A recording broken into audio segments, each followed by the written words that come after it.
గురక అంటే ఒకప్పుడు గాఢ నిద్రకు సంకేతం. కానీ ఇవాళ గురక అంటే గాఢ నిద్ర కాదు, ఓ వ్యాధి. గురక అనేది కేవలం పక్కవారిని ఇబ్బంది పెట్టే సమస్య మాత్రమే కాదు, శ్వాస మార్గాల్లో అడ్డంకుల్ని తెచ్చిపెట్టి ఏకంగా ప్రాణాలకు ఎసురు పెట్టే ఒక పెను విపత్తు. తరచూ గురక పెడుతున్నప్పుడు, గురకం మూలంగా నిద్రలో శ్వాసకు ఇబ్బంది కలుగుతున్నప్పుడు ఆలస్యం చేయకుండా వెంటనే డాక్టర్ని సంప్రదించాలి. గురకతో వచ్చే శ్వాస ఇబ్బందులు, వాటిని అధిగమించే మార్గాల గురించి ఇప్పుడు తెలుసుకుందాం.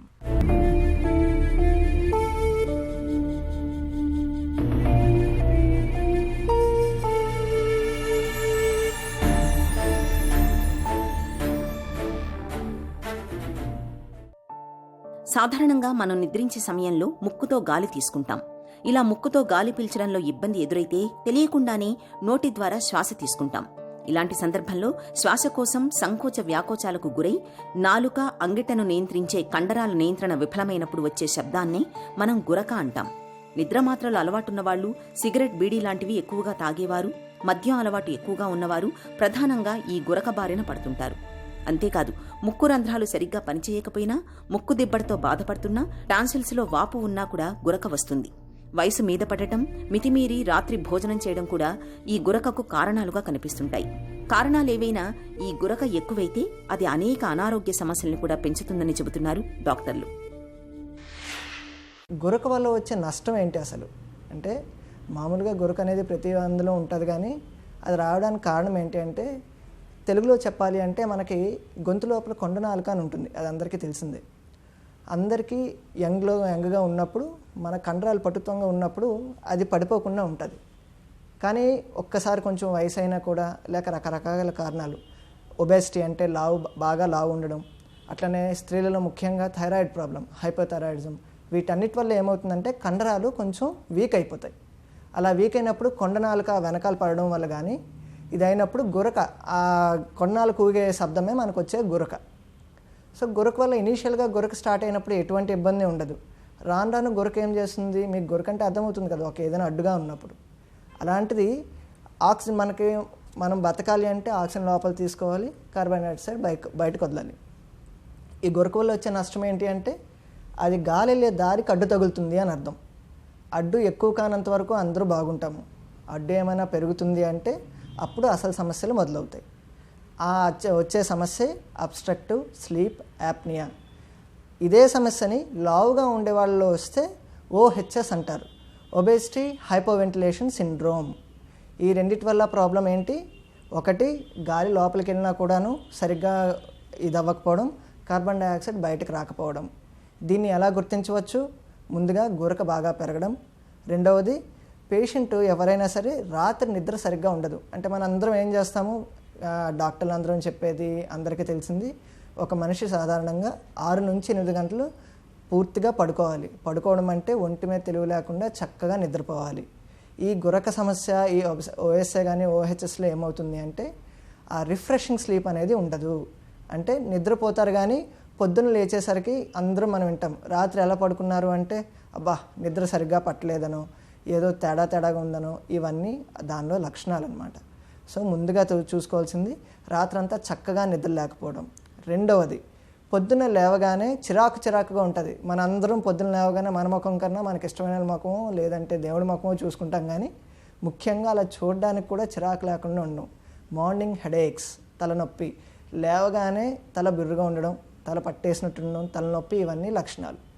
ఇంకా రోజు గడుస్తున్న కొద్దీ ఇది ఇనీషియల్గా బాగానే ఉంటుంది, పొద్దున్న లేవగానే అంతా బాగుంది అనుకుంటాము. కానీ రాను ఏమవుతుంది, దీనివల్ల వచ్చే ప్రమాదం ఏంటి అంటే, ఎవరైనా మనం ఇలా కూర్చుని మాట్లాడుతున్నా, లేదు మనం మధ్యాహ్నం టీవీ చూస్తున్నా కానీ ఏం చూస్తున్నా అలర్ట్గా చూస్తాం, అంటే కన్నార్పకుండా చూస్తాం అందులోనూ సినిమాలు వస్తాయి. కానీ ఈ ప్రాబ్లం ఉన్నవాళ్ళు రాత్రి నిద్ర సరిపోదు కనుక ఏదైనా పేపర్ చదువుతున్నప్పుడు లేదా టీవీ చూస్తున్నప్పుడు కునుకుతుంటారు. సడన్గా కునికి పడిపోవడమో, అంటే నిద్రపోరు. ఎవరు కూడా ఏరా నువ్వు నిద్రపోయావా అంటే, లేదు నేను ఎక్కడ పడుకున్నాను అంటారు, కానీ అలాగే ఇది అవుతూ ఉంటుంది. అట్లనే వీళ్ళలో వచ్చే అత్యంత ప్రమాదకర పరిస్థితి ఏంటంటే, వీళ్ళు ఎక్కువ డిసీజ్ సివియర్గా ఉన్నప్పుడు డ్రైవింగ్ చేస్తూ కూడా పడుకుని పోతారు. ఈ ప్రాబ్లం ఎక్కువగా కార్ డ్రైవింగ్లో వస్తుంటుంది. అవి యాక్సిడెంట్లు దారితీస్తాయి. చాలామంది లావుగా ఉండేవాళ్ళు వీటన్నిటిలో కూడాను, మీరు డ్రైవర్స్ కూడా రాత్రిపూట చూస్తే ఇలా డ్రైవింగ్ చేస్తూ సడన్గా నిద్రపోతారు. ఆ తూల్పడంలో యాక్సిడెంట్లు గట్టా జరుగుతూ ఉంటాయి. సో వీటన్నిటికీ పరిష్కారం ఏంటి, అసలు నిజంగా ఆ జబ్బు ఉందా లేదో చూసుకోవాలి. మనం నిద్రిస్తున్నప్పుడు పక్కనే విమానమో రైలో వెళుతున్నంత శబ్దం వస్తుంటే మనం ప్రశాంతంగా నిద్రపోగలమా? ఇప్పటికే అర్థమై ఉండాలి, మన పక్కనెవరో గురకపెట్టి నిద్రించేవారున్నారని. ఎవరైనా గురకపెట్టి నిద్రపోతుంటే చాలా గాఢంగా నిద్రపోతున్నారని భావిస్తుంటారు. కానీ అది నిజం కాదని చెబుతారు డాక్టర్లు. గురక అనేది నిద్రిస్తున్నప్పుడు మనం తీసుకునే శ్వాసలో ఏర్పడిన అడ్డంకి అనే విషయాన్ని గుర్తించాలి. ప్రపంచ జనాభాలో 40% మంది గురక పెట్టేవారేనని అధ్యయనాలు చెబుతున్నాయి. చిన్నపిల్లలు సైతం గురక పెట్టడం మనం చూస్తూనే ఉంటాం. ప్రతి 100 మంది పిల్లల్లో 15 మందిలో గురక సమస్య ఉంటుంది. గాలి పీల్చుకోవడంలో ఏర్పడిన ఇబ్బంది వల్ల ఇలా గురక వస్తుంది. ఇది వారి మానసిక, శారీరక ఎదుగుదల మీద ప్రభావం చూపే ప్రమాదం ఉందని డాక్టర్లు చెబుతారు. నిద్రిస్తున్న సమయంలో వారి గొంతు భాగంలో ఉండే శ్వాస మార్గం ఇరుకుగా మారడం వల్ల గురక వంటి శబ్దం వస్తుంది. ఇది నిద్రకు అంతరాయం కలిగిస్తుంది. గురక అనేది దీర్ఘకాలంలో గుండె ఆరోగ్యంపై కూడా ప్రభావం చూపిస్తుంది. ఈ అబ్స్ట్రక్టివ్ స్లీప్ యాప్నియాని డయాగ్నోస్ చేయాలంటే స్లీప్ స్టడీ అని చేస్తాము.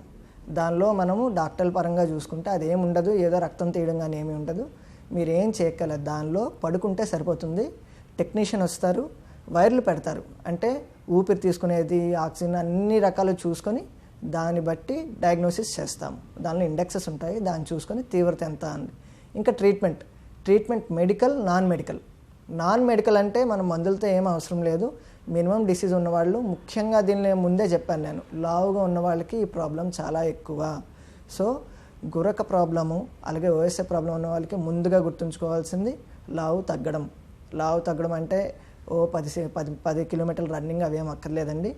రెగ్యులర్ ఎక్సర్సైజ్ అలాగే ఫుడ్ హ్యాబిట్స్ కంట్రోల్లో ఉంచుకుంటే అదే కంట్రోల్ ఉంటుంది. అలాగే ఈ ఓఎస్ఏ వల్ల కూడాను మిగతా జబ్బులు వచ్చే ఛాన్సెస్ కానీ, మిగతా జబ్బుల వల్ల ఇది రావడం కానీ, థైరాయిడ్, డయాబెటీస్, హైపర్ టెన్షన్, వీటి వల్ల ఇంకా గుండె జబ్బులు వచ్చే తీవ్రత కానీ, పెరాలసిస్ అటాక్స్ వచ్చే స్ట్రోక్స్ కానీ ఇవన్నీ చాలా ఎక్కువ అవుతాయి. సో ఇవన్నీ మనం బాగా కంట్రోల్లో పెట్టుకోవాలి.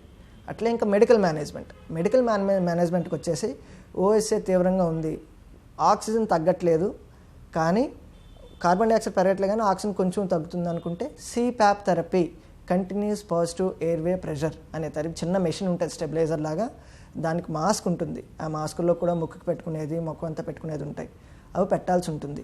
అది పెట్టాలా వద్దా, దాంతోపాటు ఆక్సిజన్ పెట్టాలా వద్దా అనేది పేషెంట్ కండిషన్ బట్టి డిసైడ్ చేస్తాము.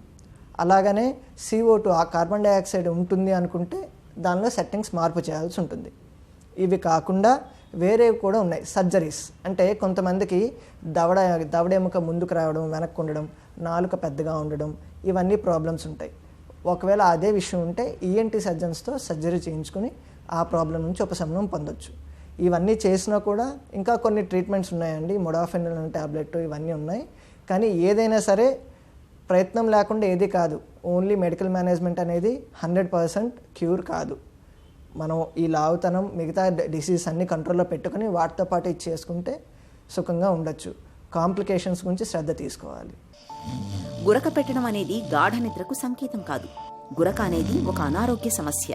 మితంగా ఆహారం తీసుకోవడం, నిత్యం వ్యాయామం చేయడం, ప్రాణాయామం చేయడం లాంటి అలవాట్ల ద్వారా గురకను రాకుండా నివారించుకోవచ్చు. గురకం మూలంగా తరచూ నిద్రలో శ్వాస తీసుకోవడం కష్టమవుతున్నప్పుడు ఆలస్యం చేయకూడదు. గురకతో తలెత్తే స్లీప్ యాప్నియా వంటి సమస్యల మూలంగా ఒక్కోసారి ప్రాణాలకే ప్రమాదం ముంచుకు రావచ్చు. కాబట్టి గురకను ఎట్టి పరిస్థితుల్లోనూ నిర్లక్ష్యం చేయకూడదు. బరువును అదుపులో ఉంచుకోవాలి.